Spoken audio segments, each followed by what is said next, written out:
Greetings, friends. What's the deal, boys and girls and children of all religions? I am Professor G. Mark Gray. It is OG Sports Rap here on Sports Rap Network and Substack. Don't forget, we rock the mic Monday through Friday from 9 to 11 p.m. East Coast time, 6 to 8 out west. If you're somewhere in the middle, I'm pretty sure you're smart enough to figure it out because you're checking me out here right now. Anyway, among the things we got to work with this evening, we're having a Magic City pushback.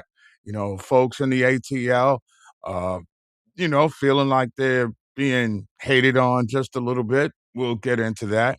Speaking of hate, what about the hate for the Miami of Ohio REDHAWKS basketball team? I mean, you win 35 games in a row and teams are still saying you're on the bubble.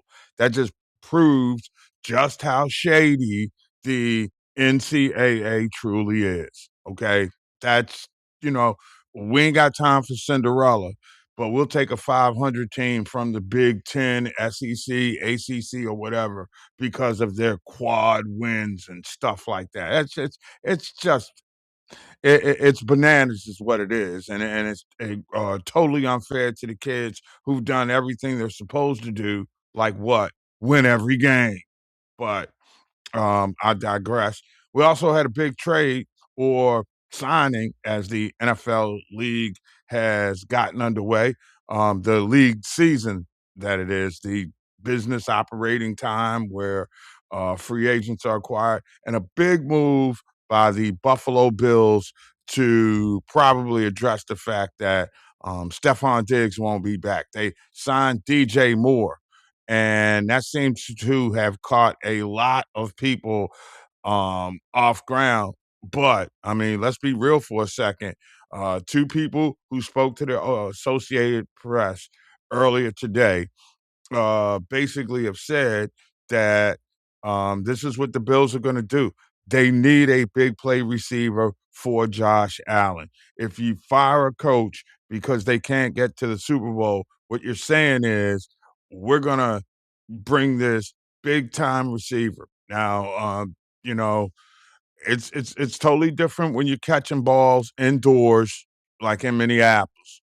But if DJ Moore is the DJ Moore that we know him to be, and Josh Allen is 70-80% of the Josh Allen that we think he is, this is a big, big step. Now, this has to remain a rumor until Thursday, okay? And as the time we go to show, it's now Wednesday. So this is a Thursday deal. And given that we haven't officially gotten to the start of the new campaign, DJ Moore apparently on his way to uh, Buffalo in what I think is going to be a seismic impact in the AFC. A lot of football rumors going, and that's where we are right now. It's rumor, it's business time, it's get your hope up high and then have it broken later in the season time. But I would say Buffalo fan with a team that has a new coach. You're looking to replace a receiver who I'm not going to say he wore out his welcome, but he probably didn't fit in under the $300 million salary cap. All right. And we must revisit that a little bit later on in the program. But it's funny how there's a tremendous pushback all of a sudden by the folks in ATL. The Magic City folks are, now equating this stripper night at the ballpark. And that's basically what it is. And again, I'm not saying, hey, look, I'm not begrudging anybody, but I'm a grown man. I would go down there for Magic City night. I'm not saying that you shouldn't go. I am saying, however, you shouldn't bring your kids. This is not family friendly, wholesome stuff. But let's just put some context onto some of the pushback, like from that dude, Luke Cornett, who's on the Hawks team. First off, all right, your Christian values need to stay to yourself inside the locker room, okay? And then there's this notion that, you know, Magic City is this seamless dive, and it's not. I mean, as far as gentlemen clubs go, it's fairly classy looking establishment, despite the underbelly of rumors that people may have experienced in their own Magic City experiences, if you will. Okay, so I'm not begrudging anybody. Been there, had the lemon pepper wings, all that. But I mean, with all due respect, and see, if you're the owner of the establishment, then I can understand why you take umbrage with people knocking your establishment. And I think that's the case that's happened here with Magic City manager Juju Barney and Yaya, who is a dancer at the club and the daughter of its founder. And they opened their mouth on TMZ Live. And it was interesting to hear the statement, which is crazy. Well, actually, it makes a lot of sense when you consider, quote, Magic City has been a staple in Atlanta for 40 years now. It's bigger than Strip. It's more an iconic place where anybody who's a CEO, an NBA player, a politician, actresses, actors, they all come. And they're all normal when they come here. Now, here's where I get off the boat, boys and girls, because I have seen one or two of these. He calls it a quote, more adult version of Cirque du Soleil. And that's where I push back. And I'm not saying it's skanking raunchy. I'm not saying that at all. But it ain't Cirque du Soleil. Let's not even go down that line. Okay. That might be what you could look upon as hyperbole. Yeah. That's a big college word for over exaggeration. Now, I will agree with another quote that he had in his CBSNews.com Atlanta report, according to TMZ. Quote, it's strictly just wings and music and people having a good time. Okay. Now, Yaya, a dancer herself, says that she doesn't feel she or other employees have ever been used or degraded by working at the club. That was in pushback to Luke Cornett's statement, where I guess he feels as though he got to be Superman, Captain Marvel, your boy from Wakanda, all roll into one. All right. Because look, when women are of legal age, they have a right to work where they want to. And quite frankly, there are ladies who do enjoy performing, even with their clothes off. And I get that. And as long as that angle to the whole lip and pepper night doesn't become a problem, right? I'm good with it. And they also say you can leave with a special purchase of a hoodie that's going to commemorate the event. I can't wait to see that.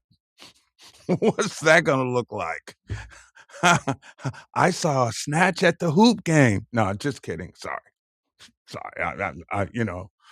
We kid because we love, especially when we hear that Magic City is an iconic cultural institution.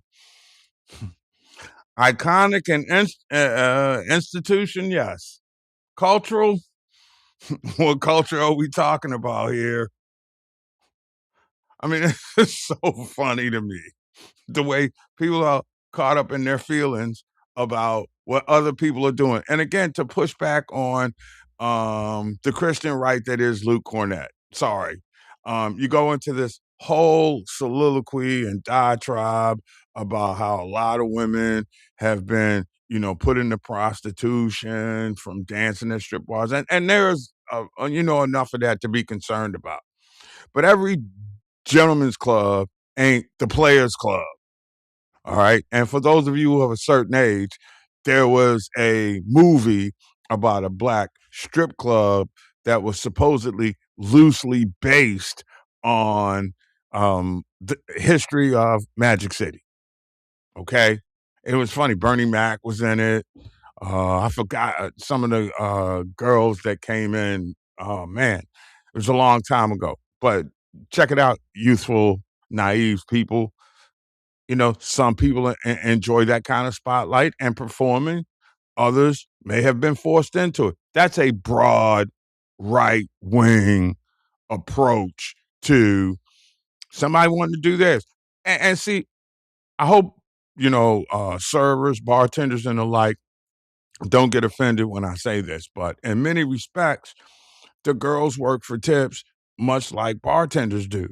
Instead of pouring drinks and serving customers, they're strippers. Okay. And some people, there are people who like being bartenders.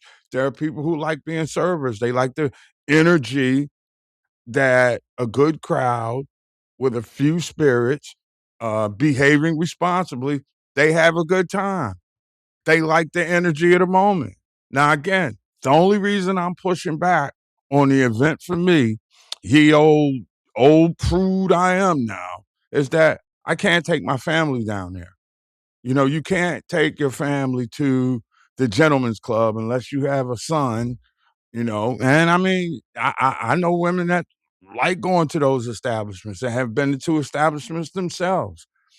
I'm not quite sure I can impose my values on it, but I can state my concerns. And that is the only thing that I'm saying. I'm stating a concern, a social concern, maybe a civic concern, whatever. It is just a concern. I'm not begrudging anybody who is planning to attend or attended, you know. And I can't say that if I was still down there, I certainly would be trying to cover the event just to check out the atmosphere for sure. And, go about the business of telling the story of the game. I would hope.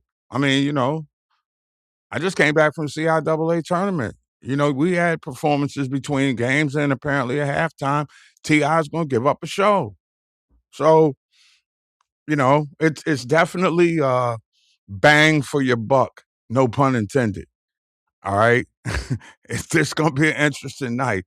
I don't think this is something that you will see jump off around the country, though in places like Miami, uh, New Orleans, I could see this morphing into something. I'm sure the league is not sanctioning it. And why has the NBA been so quiet? Really? You either endorse what one of your franchises is doing, and it's supposed to be sold out. But just think about it. This is innovative and creative, and it takes it to the next level. I will uh, graciously choose my words carefully here. Bow down to the marketing concept that it is. I don't think that the moral majority, the same people that would sanction somebody, the right wing that would be down with like Charlie Kirk, right? Those dudes are imposing their views. Come on, y'all. Tired of it. Again, if you're a responsible adult, and really that should be one of those nights where you got to be 21 or over. All right. Because just so that, maybe it reaches the true magnitude of the Magic City experience while the Hawks are playing. Because we all know girls on poles probably better to watch than them playing, even when the game is on these days. I'm Professor G. Mark Gray. It's OG Sports Rap on the network. Thanks for hanging out with me. Remember, download the mobile app, We All We Got, and you can follow me on Substack at Sports Rap OG.